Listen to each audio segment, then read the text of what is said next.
Alors bonjour Semi, est-ce que tu pourrais te présenter un petit peu, nous dire un peu qui tu es, ce que tu fais dans la vie, etc.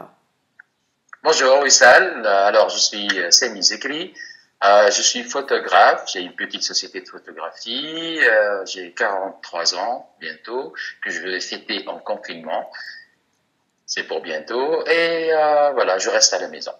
Bon, parle-nous un peu déjà, qu'est-ce que tu penses de la décision de l'État d'avoir pris l'initiative de faire un confinement total pour essayer de lutter contre cette pandémie du coronavirus?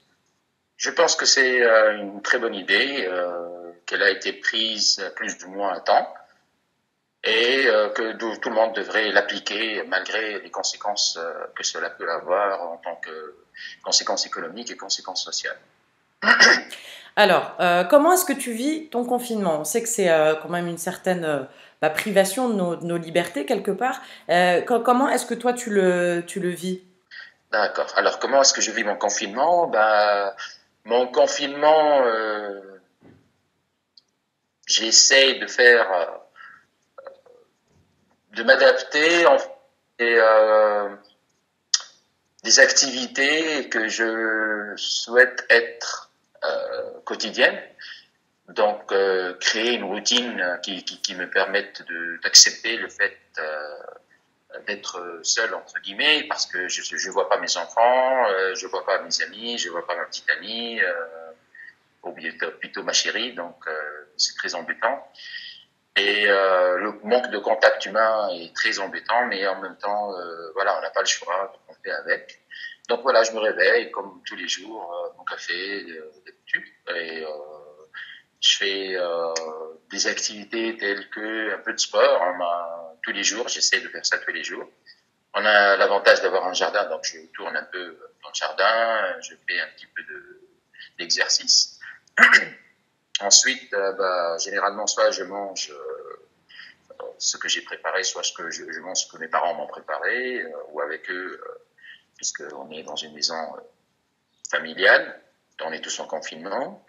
Et j'essaie de bouquiner un peu. Je fais aussi d'autres activités telles que un peu de musique, que j'essaie de développer un tout petit peu. J'essaie de faire un peu de musique, un peu de bruit pour résoudre tout ça dans ma tête et accélérer, quoi. Voilà. Donc tous les soirs, je fais un live à mes amis sur Facebook en essayant de faire le maximum de bruit et on essaie tous de s'amuser. Ça fait des interactions, c'est super. Et puis il y a films, heureusement qu'il y a des plateformes qui nous permettent de regarder des films sans faire de pub gratuite et inutile. Mais oui, voilà, donc on essaie de passer le temps comme ça. Voilà. Une sorte de vacances exagérées. J'essaie aussi de diminuer la quantité de nourriture ingérée parce que sinon on se retrouve avec des. C'est pour ça qu'on met des trucs un peu plus expansifs. Bref, voilà, c'est comme ça que je passe mes journées. D'accord. Et au niveau psychologique, comment est-ce que tu le vis? Est-ce que tu le vis plutôt bien? Est-ce que tu penses que là, les 2 semaines qui vont arriver, est-ce que tu vas réussir à t'adapter? Et puis, est-ce que ça te fait quelque part relativiser sur la vie? Est-ce que ce confinement permet quelque part de revenir aux choses essentielles de la vie? Alors, psychologiquement, je suis de nature assez. J'ai la bougeotte, en fait. J'ai la bougeotte, donc normalement, je suis un peu partout, tout le temps.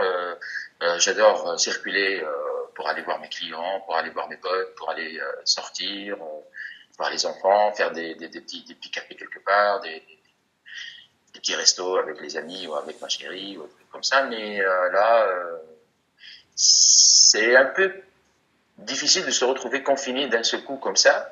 Mais bon, je relativise, je me dis que voilà, de toute façon, il m'arrive de temps en temps de vouloir rester chez moi sans sortir, sans rien du tout, pour pouvoir me retrouver et réfléchir à certaines choses quand j'ai le temps. Et là, j'ai beaucoup de temps pour faire ça, et du coup, je me focalise là-dessus. Je me dis voilà, c'est le moment de réfléchir à beaucoup de choses, de voir ce qu'on peut faire entre moi et moi-même pour qu'on puisse peut-être améliorer certaines visions des choses et de la vie. C'est un grand test en fait, que ce soit pour moi ou pour mes proches. L'éloignement nous permet de voir si on peut voilà, nous rapprocher ou nous éloigner. Euh, et c'est une sorte de filtre, d'après ce que je vois. Donc ceux à qui on tient vraiment, on se rappelle d'eux, et ceux à qui on tient un peu moins ou qui ne sont pas aussi importants finalement, ils partent tout seuls, comme nous pour eux et eux pour nous. Ok, merci. J'ai compris.